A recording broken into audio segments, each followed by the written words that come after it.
Vraiment cette ambiance de Noël, les lumières, les bougies, toujours cette belle couronne de l'Avent qui est là. La semaine prochaine, nous fêterons Noël et il a besoin de se mettre dans cette semaine.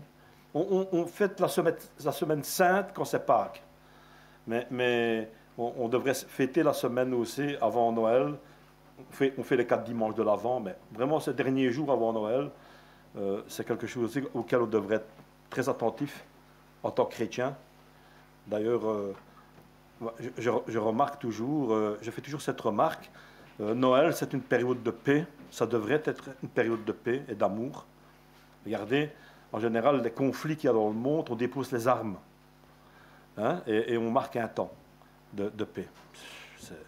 L'esprit de Noël est là dans le monde, et nous, en tant que chrétiens, on est aussi, on devrait aussi être dans cette démarche. J'aime bien cette prophétie d'Ésaïe.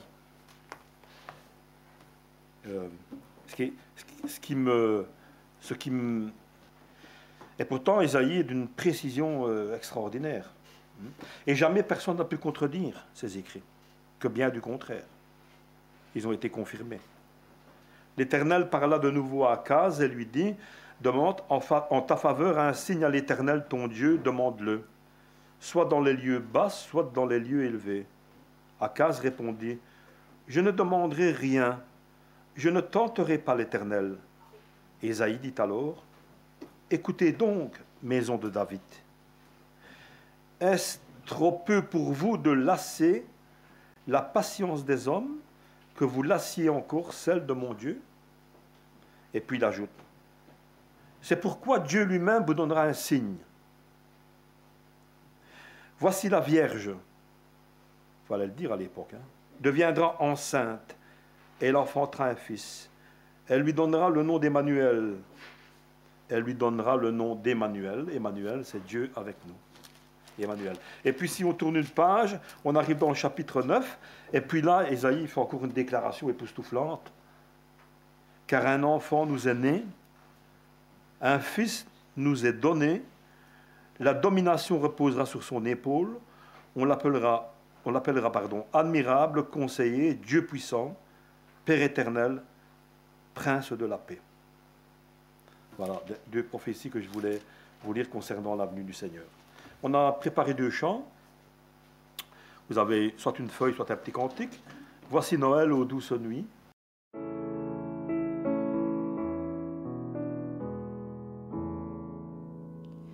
Voici Noël aux douces nuits. L'étoile est là qui nous conduit. Allons donc tous avec les mages, porter à Jésus nos hommages, car l'enfant nous est né, le Fils nous est donné. Voici Noël,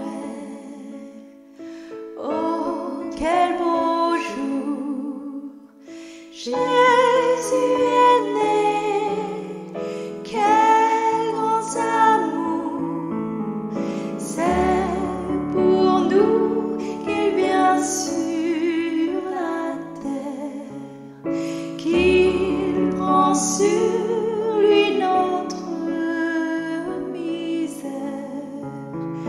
Un sauveur nous est né, le Fils nous est donné. Voici Noël, d'un seul cœur, joignons nos voix au divin cœur qui proclame au ciel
C'est à cette époque que parvint un décret de César Auguste ordonnant un recensement de tout l'Empire.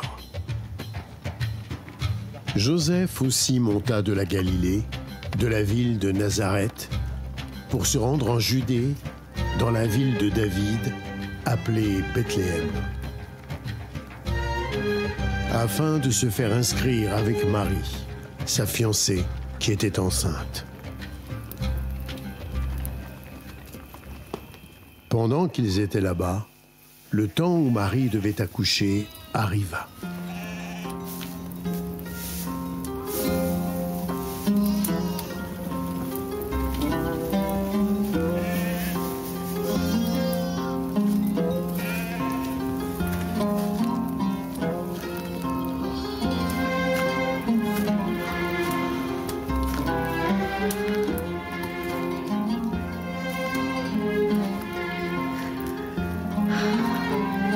Je t'ai préparé un lit de paille. Je suis désolé. Ne t'inquiète pas, Joseph. Tout va se passer pour le mieux.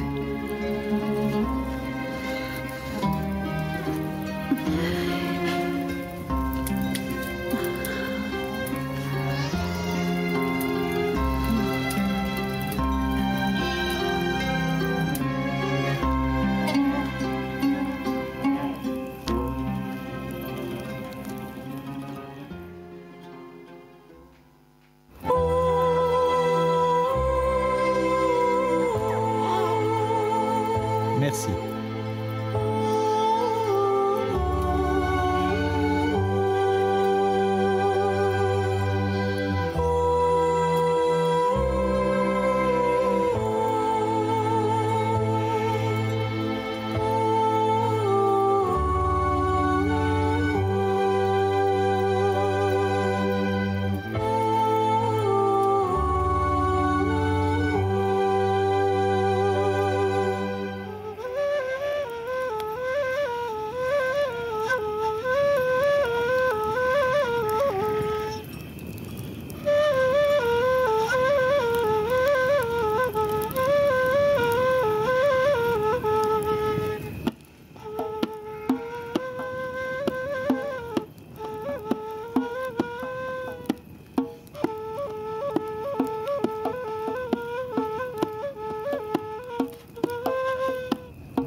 Ne craignez point.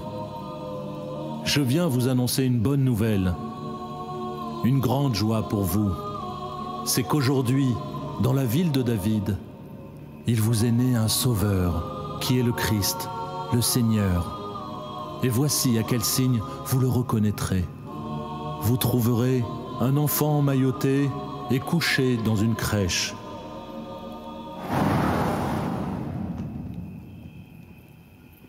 Mais qu'est-ce que vous attendez?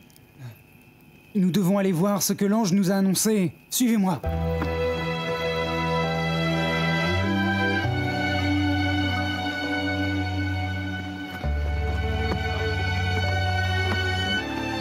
Hé, l'homme béni, pouvons-nous entrer?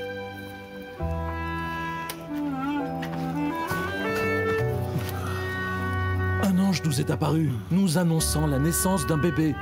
Notre Sauveur, le Christ, le Seigneur. Entrez.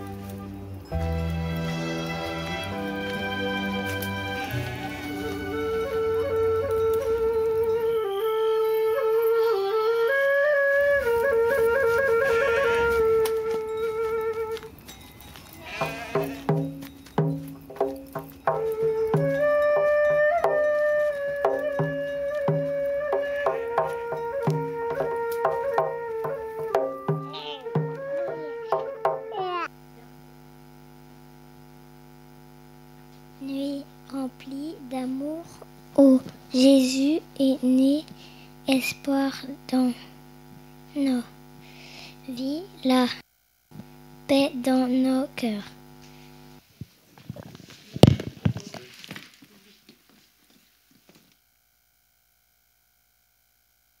En fait, j'ai pas expliqué. Les enfants ont fait les lettres de Noël. Ils les ont peintes et décorées. Et en fait, ils ont fait des acrostiches. Donc, à chaque lettre, ils ont mis un mot ou une phrase. Et avec ça, on a essayé de faire des petits poèmes ou des petits... Voilà, c'est pour ça que donc, chacun avait mis des mots. Et avec ça, on avait fait ça. Alors maintenant, Eva va nous lire... Nouveau. C'est mon écriture, alors. Ah oui, attends. Et nous aimons Noël. Oh, quel mystère. Enfant, roi dans une crèche. Les bergers sont venus adorer.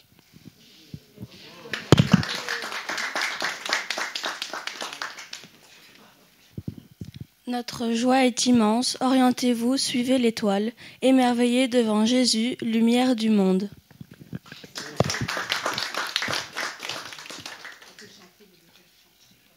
Écoutez le chant des anges.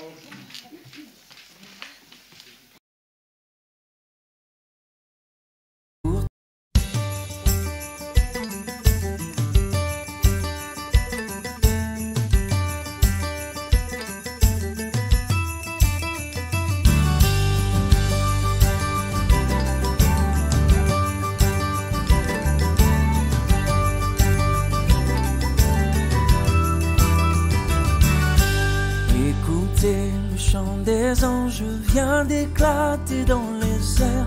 Joignons aussi nos louanges à leur sublime concert. Gloire à Dieu, paix sur la terre. Aujourd'hui le Christ est né. Jésus s'est fait notre frère. Un sauveur nous est donné. Jésus s'est fait notre frère. Un sauveur nous est donné.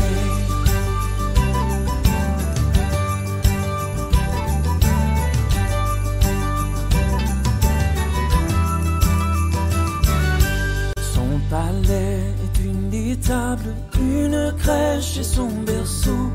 Et pourtant c'est l'admirable, c'est le Fils du Dieu très haut. Il vient à nous des bonheurs et de grâce couronné. Jésus s'est fait notre frère, un sauveur nous est donné. Jésus s'est fait notre frère, un sauveur nous est donné. Oh, oh.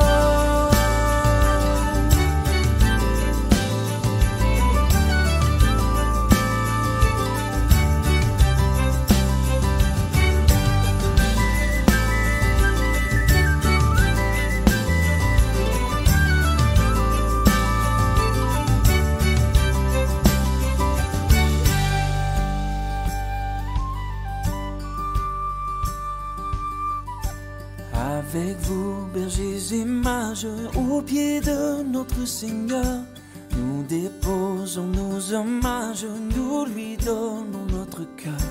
Tout son peuple sur la terre, dit avec nous prosterner. Jésus s'est fait notre frère, un sauveur nous est donné. Jésus s'est fait notre frère, un sauveur, un sauveur.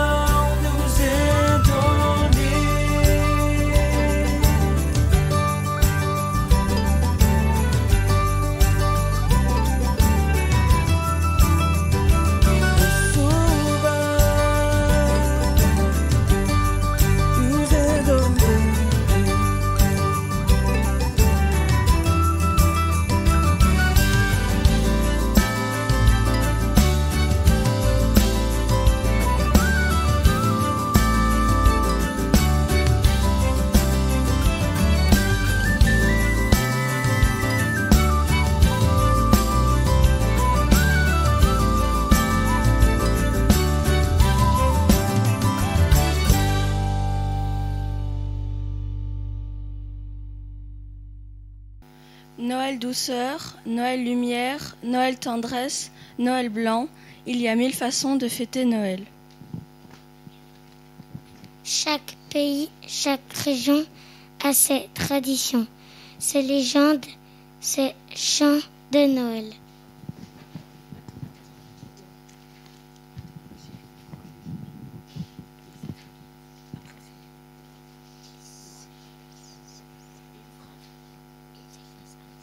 Partout, Noël est une fête. Nous aussi, nous allons préparer Noël.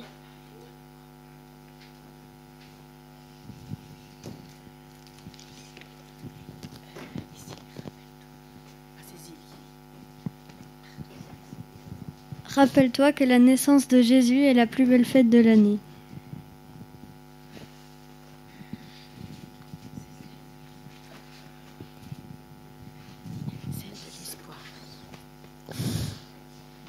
Dis-le bien. Celle de l'espoir. De la lumière.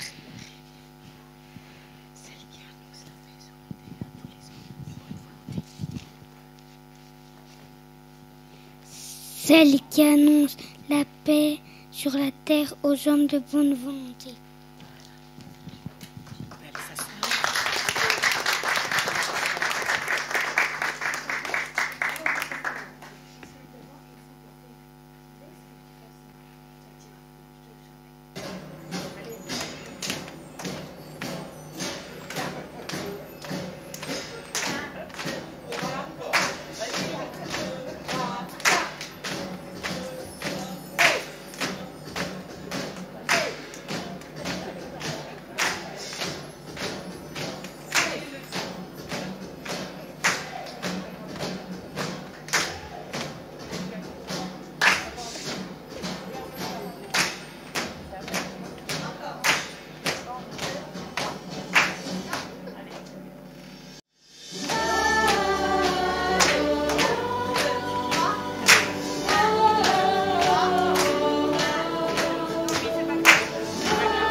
oublie tes soucis en ce lieu béni. La terre accueille son roi.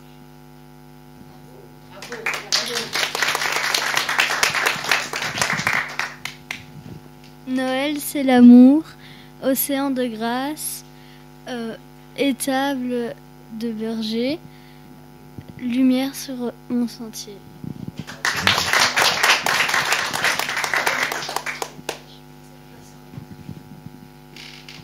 Alors on avait préparé une petite scénette, mais c'est pas possible de le faire. Il nous manque quand même Alexis et Alban, et il y avait quand même beaucoup de textes et voilà. Donc peut-être on aura une autre occasion. Hein.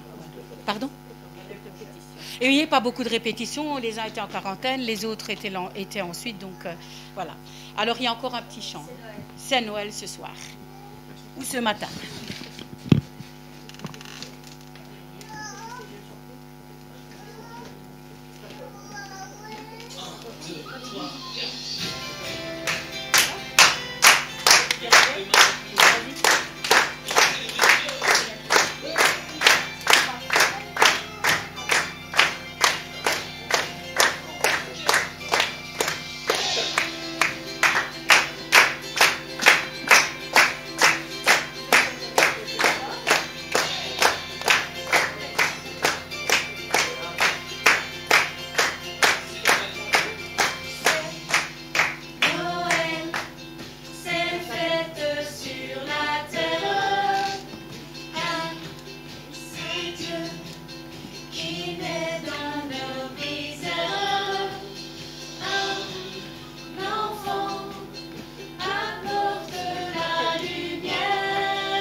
Seigneur, nous voulons te chanter ce soir ici.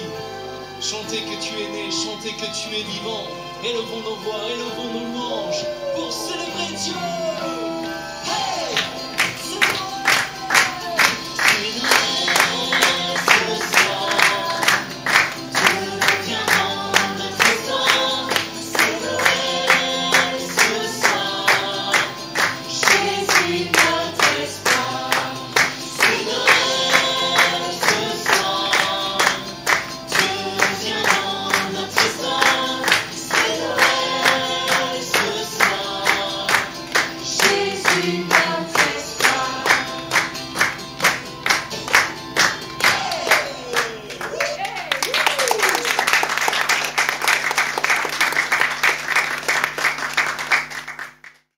parler de l'esprit de Noël ce matin. Ça tombe bien parce que je veux aussi parler de quelqu'un qui est pour moi la personne qui incarne le plus l'esprit de Noël. Alors, c'est à des années-lumière de ce qu'on peut voir ou comprendre de l'esprit de Noël en 2021, qui est un mélange un peu fourre-tout de traditions, de paroles bibliques, de symboles venus de tous bords. Voilà. Mais voilà, je vais parler de cette personne et de 4 choses de sa vie qui pointent vers Noël. Et Noël, comme les enfants l'ont si bien dit, Noël, c'est la venue de Jésus-Christ dans le monde, dans une mangeoire. C'est vrai que j'aurais pu vous parler des clichés de Noël, du fait qu'il n'y a pas eu d'aubergiste qui a refusé l'accès à Marie-Joseph, que Noël, c'est pas le 25 décembre spécialement, que Marie n'est pas venue à Dodane prête à accoucher à 9 mois de grossesse à Bethléem, ou que sais-je encore, plein d'autres choses. Mais bon, moi, je voulais vraiment recentrer vers Noël. Entre parenthèses, remercier toutes les monitrices, les enfants qui ont fait l'effort d'essayer de donner quelque chose d'organisé, de stable dans un contexte qui est instable à souhait. On voit même le gouvernement qui lui-même ne sait pas où aller, ne sait pas s'organiser. Donc voilà, bravo à eux, bravo à eux, bravo aux enfants. Et il y a du potentiel pour l'avenir et ça fait plaisir. C'est ça qu'il faut retenir. Je vais vite faire une brève prière. On m'a bien dit de faire court, donc j'ai tâché de ne pas être trop long. Voilà, n'hésitez pas à me lancer des tomates si je suis trop long. Père éternel, merci parce que dans cette simplicité, tu nous rappelles aussi ô combien toi, le roi des cieux de l'univers, tu es venu sur terre simplement, normalement, comme un enfant parmi d'autres, parmi tant d'autres, Seigneur. Mais tu portes un message qui était extraordinaire, Seigneur, et qui nous touche et qui touche nos vies encore aujourd'hui ce matin. Seigneur, nous voulons ouvrir ta parole avec nos cœurs ouverts, prêts à la recevoir, et que tu sèmes cette graine dans nos cœurs pour qu'elle grandisse et qu'elle porte du fruit au nom de Jésus. Amen. Matthieu chapitre 3, versets 1 à 12. Qui est cette personne qui incarne le plus l'esprit de Noël? Je vous dis rien et vous devinerez vous-même. Ministère de Jean-Baptiste. Voilà, vous avez deviné. À cette époque-là, parut Jean-Baptiste qui prêchait dans le désert de Judée. Il disait, « Changez d'attitude, car le royaume des cieux est proche. » Jean est celui que le prophète Ésaïe avait annoncé lorsqu'il a dit, on a parlé d'Ésaïe qui annonçait Jésus, Ésaïe annonçait aussi Jean-Baptiste. Ésaïe a dit, « C'est la voix de celui qui crie dans le désert. Préparez le chemin du Seigneur, rendez ses sentiers droits. » Jean portait un vêtement en poil de chameau et une ceinture de cuir autour de la taille. Peut-être que cette mode reviendra un jour chez H&M, on verra. Il se nourrissait de sauterelles et de miel sauvage. On y arrive, ça, par contre. Les habitants de Jérusalem, de toute la Judée, de toute la région du Jourdain se rendaient vers lui, reconnaissant publiquement leurs péchés. Ils se faisaient baptiser par lui dans les eaux du Jourdain. Je vais m'arrêter là. Alors, l'esprit de Noël, vous savez, on se dirige vers Noël. Alors, on a un peu triché. Noël, c'est la semaine prochaine. Hein, d'accord? Et durant ces temps particuliers de préparation, si on fait les dimanches de l'Avent, si on reçoit des gens avant Noël parce qu'on ne sait pas recevoir tout le monde, eh bien, on peut dire que tout ce qu'on prépare ne fait que confirmer l'arrivée de cette fête, l'imminence de cette fête. Durant cette période, nous parlons de Noël entre nous. Quand on allume la télé, quand on regarde Netflix, il y a des films de Noël, on est gavé de Noël. D'accord? Les personnes autour de nous en parlent de Noël. Les gens qui voudraient éviter cette fête, à moins qu'ils habitent sur notre planète, ils entendent parler de Noël. Les réclames qu'on a dans notre boîte aux lettres nous annoncent que Noël arrive, qu'il faut acheter et faire les soldes. Okay? Nous mangeons aussi différemment durant cette fête de Noël, ou même avant, si on reçoit des gens. Dinde, bûches, fruits de mer, foie gras, des mets spéciaux dédiés à cette fête. Vous me suivez, d'accord? Ensuite, nous nous habillons différemment à Noël. Alors, on fait un effort, on a invité des gens, on va faire les courses. J'étais à Rive-Gauche, m'acheter une belle chemise. On dit toujours que ma femme a des bons goûts. Enfin, on s'habille différemment, on fait un effort, vous voyez, pour Noël. Et ensuite, cette année, c'est le tour de notre tante de recevoir les gens, la famille chez elle. Donc, on a un lieu de vie dédié à Noël, à cette soirée, où on peut passer plusieurs jours dans un même lieu pour célébrer Noël. Voilà, si on a la chance de le faire. Enfin, même si c'est votre salon classique, il sera dédié ce soir-là à Noël. D'accord? Nous parlons, nous mangeons, nous nous habillons et nous habitons dans un lieu dédié à Noël. D'accord? Parler, manger, se vêtir, s'habiller. 4 aspects qui définissent l'existence d'un homme. 4 aspects qui définissent l'existence d'un être humain. Et je vous propose d'explorer ce matin ces 4 aspects de la vie de Jean-Baptiste qui incarnent le plus l'esprit de Noël et qui pointent vers Noël. Et comme j'ai dit, Noël, c'est Jésus qui est venu rencontrer les hommes sur terre. Voilà, le bébé couché dans une mangeoire, ce n'est que le début de la grande aventure de l'Évangile incarné en Jésus-Christ. Alors on va voir donc ses paroles, vite fait, hein. Ses vêtements, comment il s'habillait, comment il mangeait, et puis où il habitait. Et ces 4 choses-là pointent vers Noël, pointent vers Jésus et son message. Alors je vous ai dit, c'est loin des codes actuels, parce que bon, la société change, et lui, il avait un message à porter. Les paroles de Jean-Baptiste, en quoi annoncent-elles Jésus? Je vais juste lire Marc chapitre 1 à 4. Voici le commencement de l'évangile de Jésus-Christ, Fils de Dieu, conformément à ce qui est écrit dans les prophètes. Ésaïe, pour le coup. Voici, j'envoie mon messager devant toi pour te préparer le chemin. C'est Jean-Baptiste. C'est la voix de celui qui crie dans le désert. Préparez le chemin du Seigneur, rendez ses sentiers droits. Jean parut. Il baptisait dans le désert et prêchait le baptême de repentance pour le pardon des péchés. Waouh, ok. C'est ce qu'il disait, c'était son message, son discours. Il prêchait le baptême de repentance et le pardon des péchés. Alors, des termes un peu barbares. Repentance, ça veut dire faire un demi-tour à 180 degrés. Donc, la direction qu'on prenait dans la vie, quand on se repent, on change de direction. On revient en arrière, on prend une autre direction. Dans ce sens-là, revenir en arrière, en fait, c'est progresser, parce qu'on va dans la bonne direction ensuite. Mais le baptême de repentance, baptiser, ça veut dire submerger. Vous voyez, quand on met quelqu'un dans l'eau tout entier et qu'on le relève, ça veut dire aussi se laver. Se laver, tout simplement. Un savon, un gant de toilette, on se lave. Et dans ce texte-là de Marc, dans ce que Jean disait, c'était plutôt dans le sens de se laver. Jean baptisait les Juifs qui venaient à lui dans les eaux du Jourdain. Et pour les Juifs qui descendaient dans l'eau du Jourdain rencontrer Jean, là, ce gars avec une tunique en poil de chameau, etc., ben, ça avait vraiment un sens particulier pour les Juifs de l'époque. Ça rappelait les rituels de purification dans l'Ancien Testament. Donc on sait que quand un homme ou une femme, par exemple, avait des flux impurs, voilà, ils devaient rentrer dans le fleuve et se laver. Et laver leurs vêtements. Et ils ressortaient et ils étaient purs.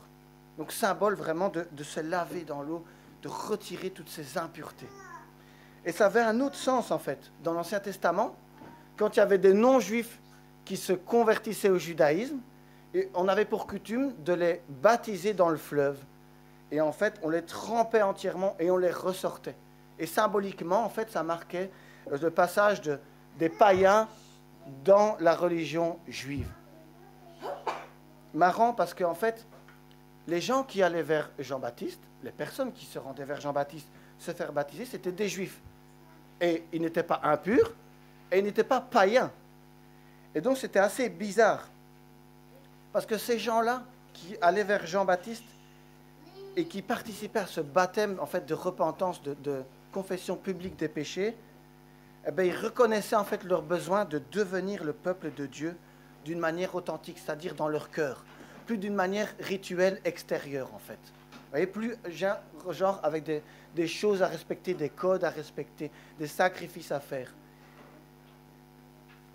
Et ils comprenaient qu'il ne suffisait plus en fait d'avoir Abraham pour ancêtre, donc de faire partie de la lignée des Juifs. Ça ne suffisait plus pour faire partie du peuple de Dieu. Il fallait se repentir dans son cœur. Et dans ce sens-là, le baptême de Jean-Baptiste est vraiment un symbole fort. Je suis juif, je suis descendant d'Abraham, mais je comprends que ce n'est pas suffisant pour faire partie du peuple de Dieu. Je dois me baptiser confesser et me convertir de manière authentique, c'est-à-dire dans mon cœur. Voilà, dans mon cœur. Et Jean-Baptiste prêchait cela. Et c'est ce que Jésus-Christ, en fait, va venir accomplir. Et il disait aussi aux gens qui venaient près de lui, « Moi, Jean-Baptiste, je vous ai baptisé d'eau, symboliquement. Mais il vient celui qui vous baptisera du Saint-Esprit et de feu. » Jésus-Christ nous baptisera du Saint-Esprit. Et donc ce baptême de Jean qu'il proclamait n'était pas suffisant pour être sauvé. D'accord? Ce n'est pas le baptême qui sauve. Ce n'est pas parce qu'on vous trempe dans l'eau que vous êtes sauvé. Non. C'est ce que Jésus va faire dans votre cœur par le Saint-Esprit. Il va vous changer. Il va renouveler votre âme. Il va sauver votre âme. Il va la prendre de la destruction qui est vouée à la destruction. Il va la placer dans le royaume de Dieu. Et votre identité, elle sera en Christ dans le royaume de Dieu.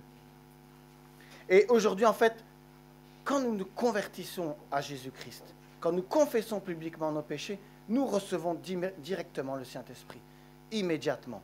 Et c'est lui qui, jusqu'à la fin de notre vie, va changer notre comportement petit à petit, marche après marche, centimètre après centimètre. Hein?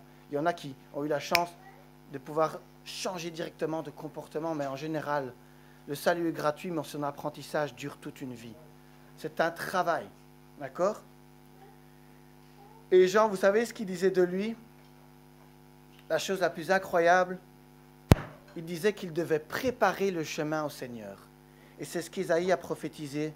« Je suis la voix de celui qui crie dans le désert, préparez le chemin du Seigneur, rendez ses sentiers droits. » Préparer, dans ce texte, c'est etoimazo, bon, en grec, voilà, comme ça vous le savez. En fait, ça désigne la coutume orientale d'envoyer des gens devant le roi en voyage, en visite dans une ville ou dans un pays, pour préparer et évaluer les routes qu'il y avait devant ce roi et les rendre praticables. Donc, s'il y avait des nids de poules, ou pas comme aujourd'hui en Belgique, hein, il les recouvrait, vous voyez. S'il y avait des gros cailloux, il les retirait. S'il y avait de l'eau qui passait, il faisait en sorte que les routes soient praticables pour le roi et sa visite dans ce pays, dans la province. D'accord? C'était le but, dans cette coutume orientale, d'envoyer des gens qui aplanissaient les sentiers du roi en voyage. D'accord? Il n'y avait pas de suspension sur les voitures. On était à dos de cheval ou sur une charrette. Et donc, c'est important que le roi puisse voyager dans les meilleures conditions. Jean prépare les cœurs à recevoir Jésus-Christ. Il retire les cailloux, les nids de poules, les chemins tortueux, et il prépare les cœurs. Et c'était son rôle.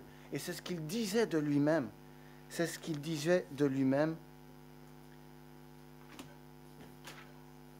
Voilà. Luc chapitre 3, 4 à 6, je vais juste dire ce qu'il disait de lui. Toute vallée sera comblée, toute montagne et toute colline seront abaissées. Ce qui est tortueux sera redressé, et les chemins rocailleux seront aplanis, et tout homme verra le salut de Dieu. C'était le rôle de Jean dans ses paroles, et c'est ce qu'il portait en parole. C'est ce qui pointe vers Jésus-Christ chez Jean-Baptiste. Alors je vous le dis, c'est pourquoi, si vous entendez aujourd'hui sa voix, n'endurcissez pas votre cœur, mais préparez-le à recevoir Jésus-Christ, à ce qu'il change votre vie. Alors comment je pourrais parler de Jean-Baptiste sans vous parler de ses vêtements?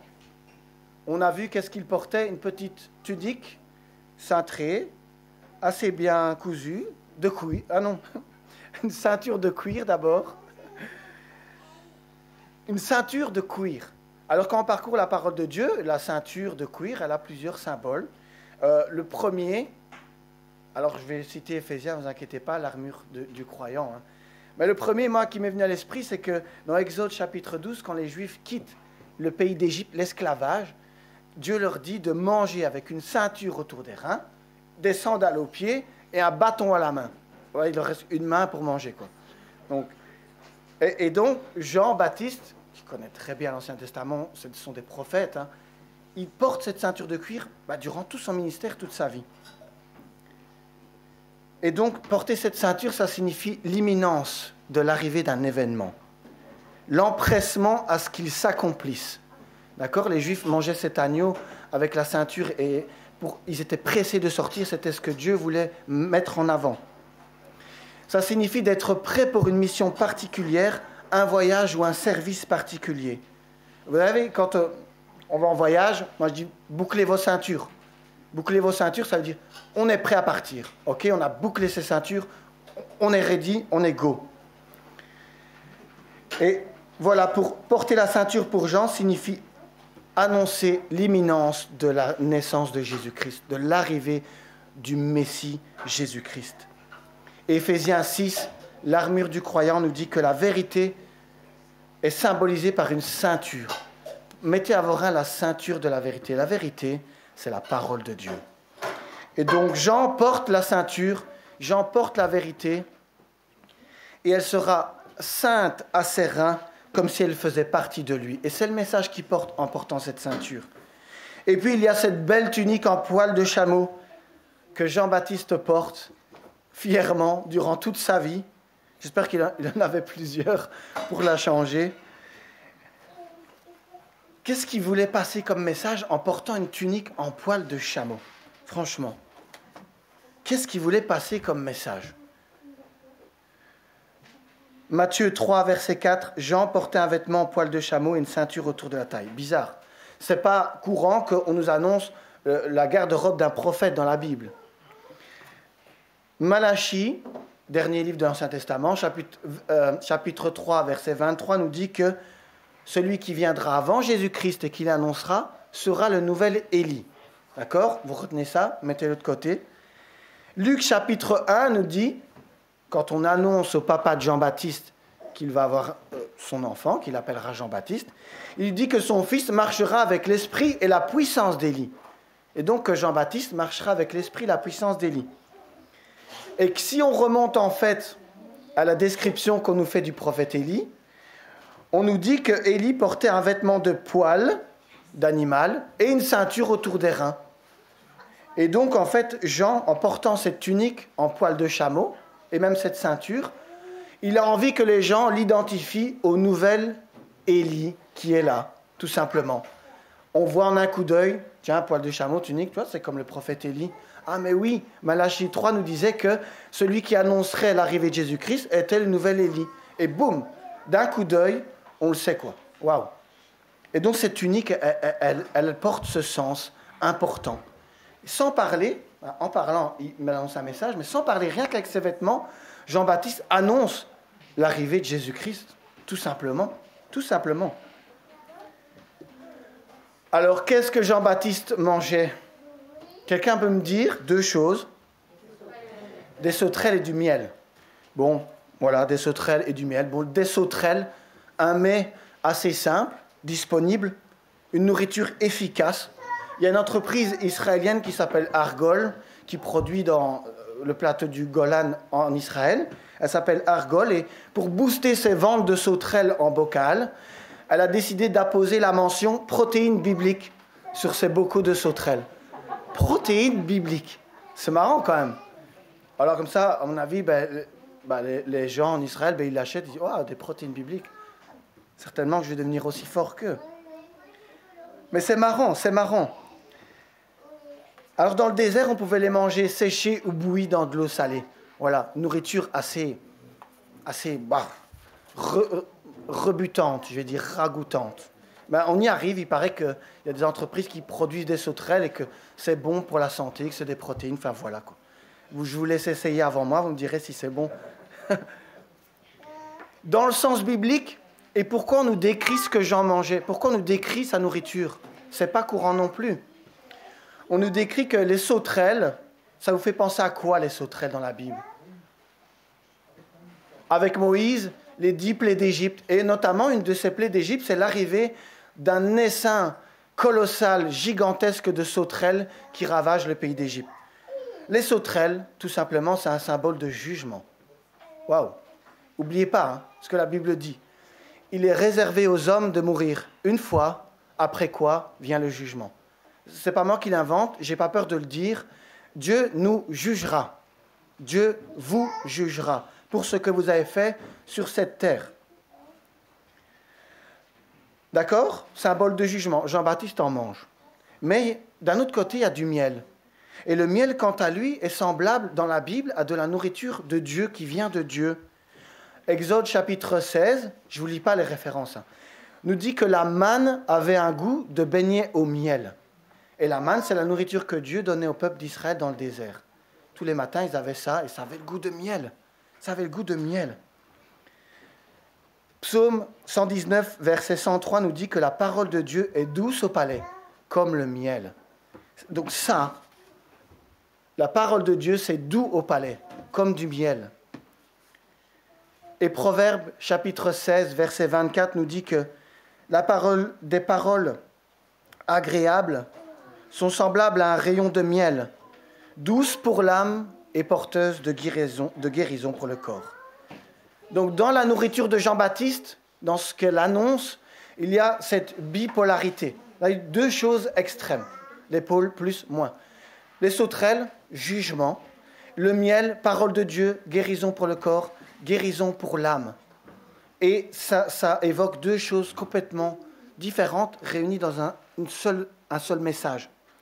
C'est-à-dire qu'en fait, l'évangile, si vous le recevez, vous l'acceptez, eh bien, il produira l'effet du miel dans votre corps. D'accord? Mais l'évangile, si vous ne le recevez pas, si vous ne l'acceptez pas, il fera l'effet d'un jugement sur votre vie. Et donc, peut-être pas dans cette vie, mais dans l'autre vie. Quand vous passerez de ce monde à l'éternité, eh bien, Dieu va vous demander, mais qu'as-tu fait de mon fils Jésus-Christ? Celui que tous les ans, tu fêtais à Noël. Qu'as-tu fait de mon fils Jésus-Christ? C'est ce que je vous demande aujourd'hui. Que faites-vous du fils Jésus-Christ? Et puis, dernier point, avant la petite conclusion, je mets encore 5 ou 10 minutes. Son lieu de vie. On sait que Jean a reçu la parole de Dieu dans le désert. On sait que Jean, en fait, a fait venir tous les gens du pays d'Israël, de la Judée, dans le désert pour annoncer son message, et qu'il baptisait dans le Jourdain, vraiment au bout du fleuve, dans le désert. Alors, ce que j'ai trouvé, c'est assez incroyable, c'est que Jean, d'après les historiens, et le plus probablement, Jean a vécu avec la tribu juive des Qumranites. Qumranites, d'accord? Ils avaient pour habitat le désert.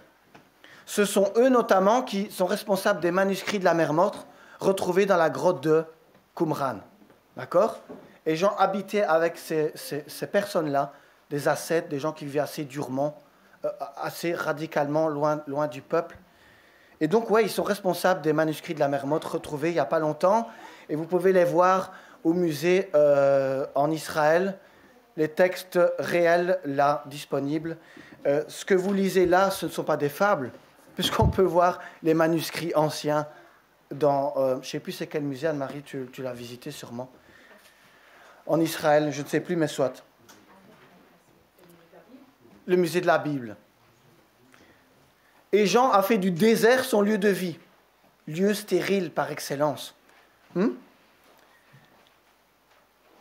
Mais lieu dans la Bible, dans le Nouveau Testament, lieu de croissance, lieu de fortification par excellence, lieu de préparation au service. Pensez à Jésus qui s'est fait baptiser.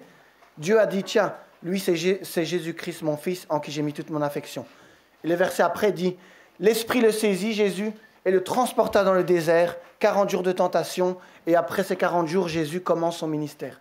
Jésus a été préparé dans le désert.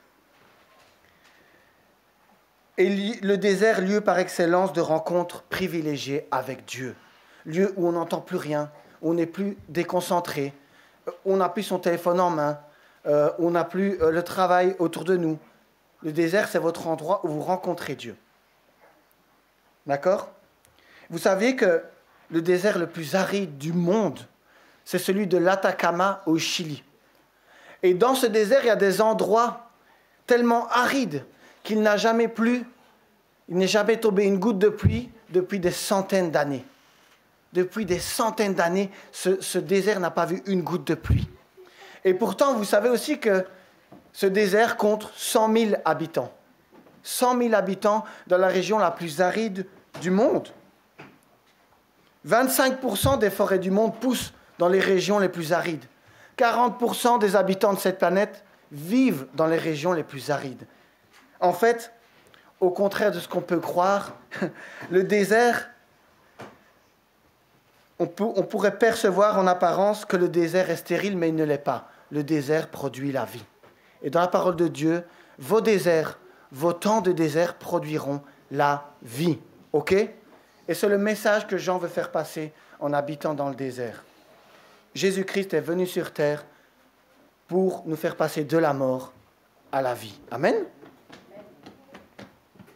Petite conclusion, et j'en aurai terminé. Ce que je voudrais, c'est que dans tous les aspects de notre existence, d'accord, dans ce que nous parlons, dans ce que nous mangeons, dans ce que nous revêtons, dans l'endroit où nous habitons, dans ce que nous disons, dans ce que nous vivons, dans ce qui fait notre existence, nous puissions avoir une vie marquée par des choix forts et authentiques, par amour du Seigneur, mais dans un seul et unique but, pointer vers Jésus-Christ. D'accord ? Pointer vers Jésus-Christ. Pas pour notre orgueil, pas pour notre fierté, pas pour être sauvé parce que, tiens, j'ai pas envie de manger ça, c'est pas bon. Tiens, je vais m'habiller comme ça parce que le Seigneur m'aimera plus. Voilà, non. Pour pointer vers Jésus-Christ comme l'a fait Jean-Baptiste. Qu'est-ce qu'il a dit, Jean-Baptiste ? Il y a eu des personnes qui sont venues vers lui, ils ont dit, « Que dis-tu de toi-même, Jean-Baptiste ?» afin que nous répondions à ceux qui nous ont envoyés. Mais il a dit, « Je suis celui qui marche devant le Seigneur, qui prépare les chemins du Seigneur. » Et il dit aussi, « Il faut que Jésus-Christ croisse et que je diminue. » C'est comme ça qu'on progresse, en laissant grandir Jésus dans notre cœur. Il faut qu'il croisse et que je diminue. En fait, le message de Noël, c'est ce petit nourrisson couché dans une crèche qui grandit au milieu des hommes pour devenir ce sauveur merveilleux, pendu sur une croix, mort et ressuscité. D'accord ? Mais ça ne produira pas d'effet si vous ne le laissez pas grandir dans votre âme. Faites comme Jean-Baptiste, il faut qu'il croisse et que je diminue. Il faut s'effacer et laisser Jésus-Christ agir dans votre cœur. Et moi, j'ai envie que tous nos aspects de notre vie disent une chose aux gens autour de nous. Voici l'agneau de Dieu qui ôte le péché du monde. Amen. Alors, je vous souhaite à toutes et tous un joyeux Noël.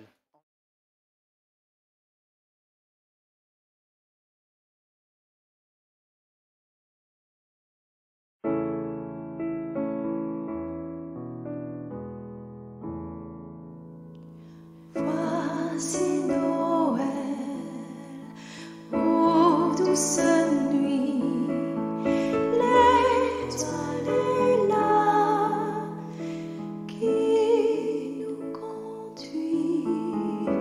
Allons donc tous avec les mages, porter à Jésus nos hommages, car l'enfant nous est né,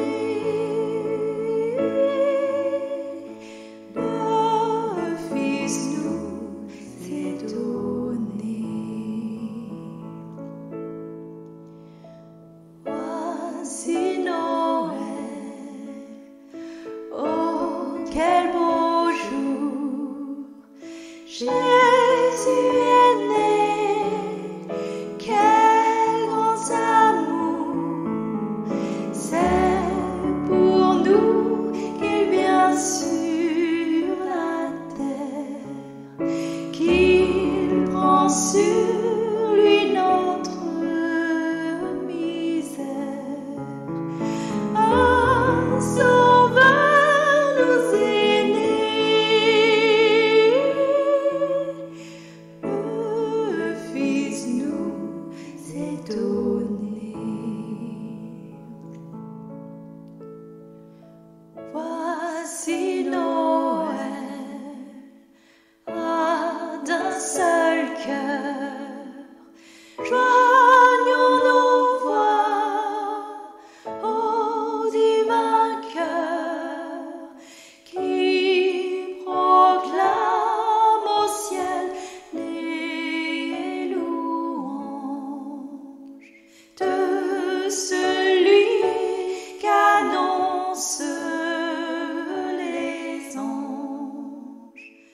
Oui,